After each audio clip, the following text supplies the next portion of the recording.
Former Prime Minister, Raila Odinga, through his presidential campaign secretariat spokesman, Makau Mutua, says Wiper leader, Kalonzo Musyoka, is right to make demands before rejoining Azimio One Kenya coalition party.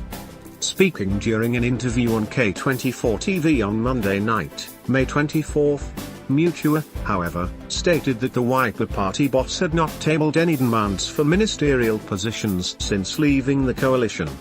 He stated that the Azimio agreement was not being reviewed to add Kalonzo to the power-sharing formula, stating that changes to the deed of agreement have to be ratified by the Azimio Council, which is chaired by President Uhuru Kenyatta. Nonetheless, he acknowledged that Kalonzo has a huge following in the country and would be listened to if his team tabled a proposal to the council. Of this society and an experienced politician, he commands a large following in some parts of the country.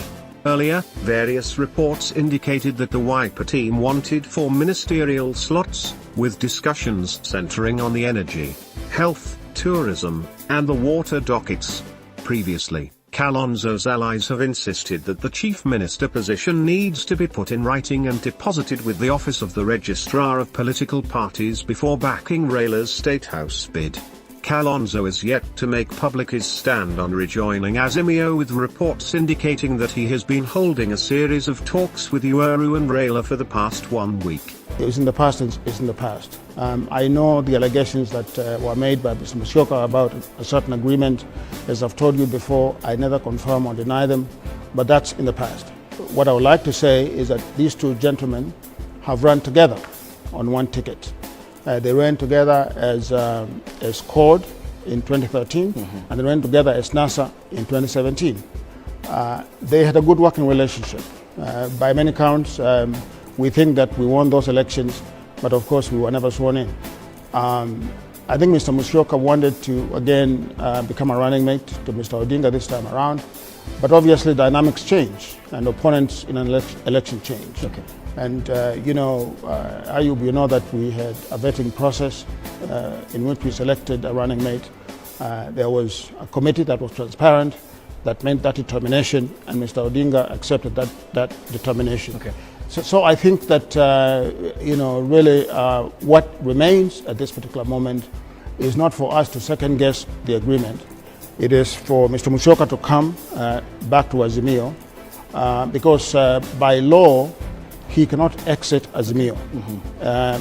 It can be 6 months before, 3 months after. Exactly correct. So that is not on the table legally as a legal matter. Okay. But we don't want to go there. We don't want to make this into a legal tussle between Azimio and Wiper.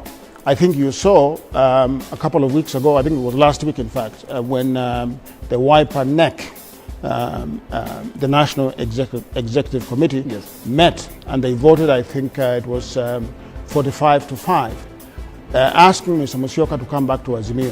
So there's overwhelming support for Mr. Musyoka to come back to Azimio. Politics is about negotiation, it's about bargaining for what you can get.